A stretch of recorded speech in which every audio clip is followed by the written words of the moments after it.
Mr. John Scott Eccles had sent Sherlock Holmes a note requesting an appointment to consult. "I've just had the most incredible experience," he wrote. Grotesque as well, it verged on the occult. At 2:15 his measured step was heard upon the stairs. His clothing showed sign of neglect, likewise his bristling hair, 'cause something quite mysterious had happened at Wisteria Lodge.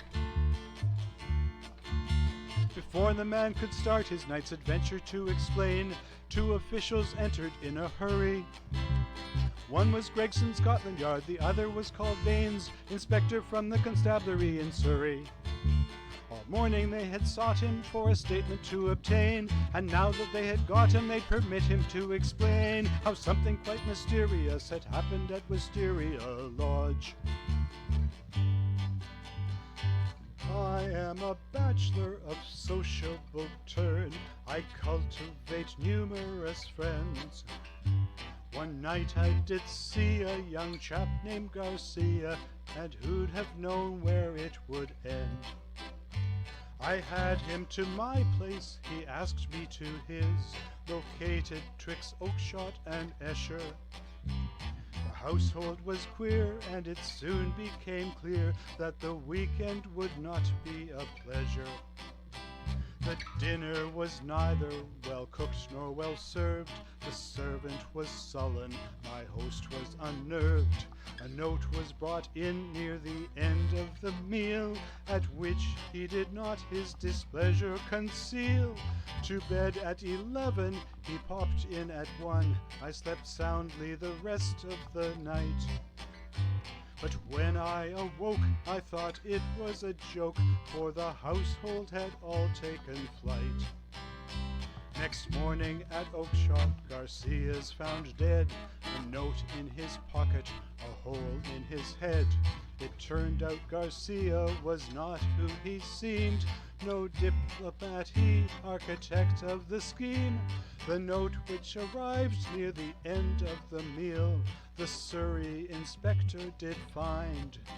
Take the main stairs one flight, then the 7th door right, green and white, Godspeed D it was signed. At the lodge were remains that a pagan had put, and Inspector Baines soon arrested the cook.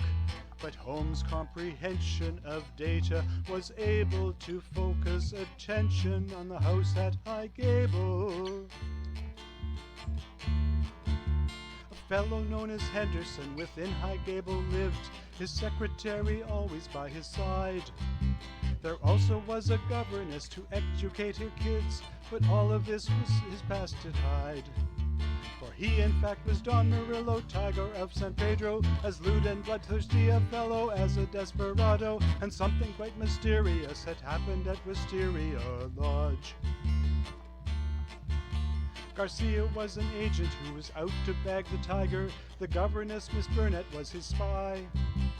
Using this arrangement, he had thought his chances brighter of choosing that his Don would die. But the message to Garcia was converted to a trap. Despite his plan to be a sapper, he became the sap, and something quite mysterious had happened at Wisteria Lodge. Murillo and his loyal friend made good their bid escape. Within 6 months they met their end at a hotel in Madrid, 'cause something quite mysterious had happened at Wisteria Lodge. Yes, something quite mysterious had happened at Wisteria Lodge.